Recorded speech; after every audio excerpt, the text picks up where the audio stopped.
বরানগর পৌরসভা নিকাশি ব্যবস্থার দুর্নীতি নিয়ে সরব হলেন বিজেপি নেতা সচল ঘোষ। গোটা বরানগর অঞ্চল কাউন্সিলরদের প্রমোটিং রাজত্ব, একটি অঞ্চলে অবাধে নিয়মের বাইরে বেআইনি প্রমোটিং মদতদাতা কাউন্সিলর। চিতপুর অগ্নিকাণ্ড নিয়ে মমতা ব্যানার্জি দোষারোপ করলেন সচল ঘোষ। মোহাম্মদ সেলিমের সঙ্গে হুমায়ুন সেটিং নিয়ে বললেন, বাংলার মুসলিমকে তোষণ করছে সিপিআইএম। বাংলার ভোট বিভাজন সিপিআইএম। কামারহাটি, বেলঘরিয়া, মোহিনী মিলে কাউন্সিলরের নাম উঠে আসার ক্ষেত্রে সচল ঘোষ বললেন, সবাই তোলামূল। দেখিয়েছিলাম, আপনাদের অনেক চ্যানেলেও দেখানো হয়েছিল। পরে রেড হয়ে 11খানা গাড়ি বাজেয়াপ্ত হয়েছিল। পরবর্তীকালে সেই গাড়িগুলোর আবার কি হলো বলতে পারবো না, সেটা আপনারা খোঁজ নেবেন। বাস রুট বন্ধ করে অটো ঢোকানো হয়েছে গত 1-1.5 বছরে। ছোট রাস্তা, কনজাস্টেড রাস্তা, যত্রতত্র অটো মানুষের জীবনযাত্রাকে বিপর্যস্ত করে। এছাড়া আইন শৃঙ্খলা পশ্চিমবঙ্গের কোথাও নেই। এটা জায়েন্ট সিং এর পাশের পাড়া, এখানেও প্রচুর জায়েন্ট সিং আছে। জায়েন্ট সিং এর মেন্টাররা আছে, এই মেন্টাররা এখানে কাউন্সিলর হয়ে আছে। আইন শৃঙ্খলা পশ্চিমবঙ্গের অন্যত্র যা অবস্থা, এখানেও সেই অবস্থা।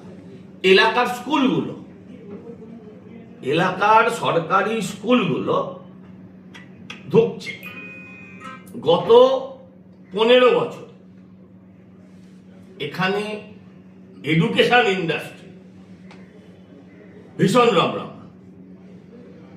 স্কুল একটা শিল্পগোষ্ঠী তৈরি করে, আবার তার থেকে আরেকটা শিল্পগোষ্ঠী সেই স্কুল কিনে নিচ্ছে। অন্তত 8 থেকে 10টা প্রাইভেট স্কুল তৈরি হয়েছে, যেখানে সরকারি স্কুলগুলো ছাত্রশূন্য অবস্থায় রয়েছে। মানুষকে হাজার হাজার টাকা খরচা করে আর লাখ লাখ টাকা খরচা করে মানুষকে ওই স্কুলগুলোয় ভর্তি করতে হচ্ছে, যেখানে সরকারি স্কুলে অবৈতনিক শিক্ষা ব্যবস্থা আমাদের অধিকারের মধ্যে পড়ে। সেই অধিকার থেকে আমরা বরানগরের মানুষ, এটা বরানগরের রোগ নয়, সারা বাংলার মানুষ এটার থেকে বঞ্চিত হচ্ছে। আর এখানে কোথাও আইনের কোনো শাসন নেই, পুরোটাই তৃণমূলের শাসন চলছে।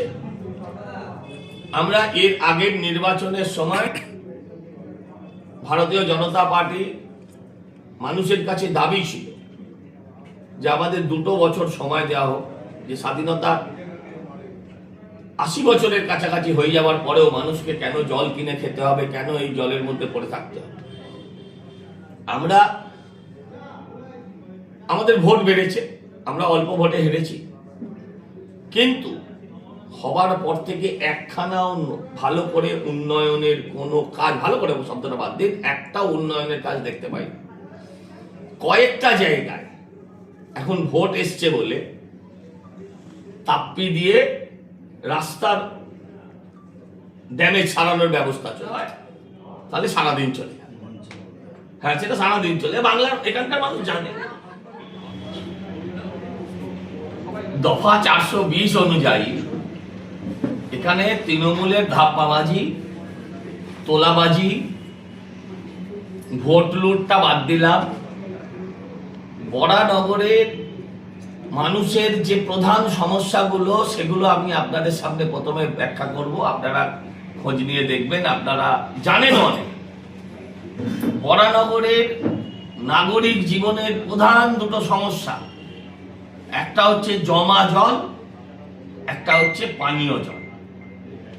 স্বাধীনতার প্রায় 80 বছর বাদেও এখানে পানীয় জল মানুষকে কিনে খেতে হয়। 30 টাকা করে বোতল, 20 লিটার জলের দাম 30 টাকা এভারেজ, কোথাও কোথাও তার থেকে বেশিও আছে।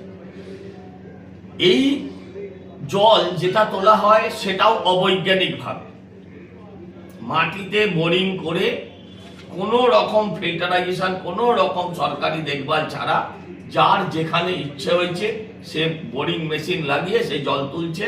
ফলে মাটির ভেতরের জলের স্তরও কিন্তু ক্রমশ বরানগরে শুকোচ্ছে।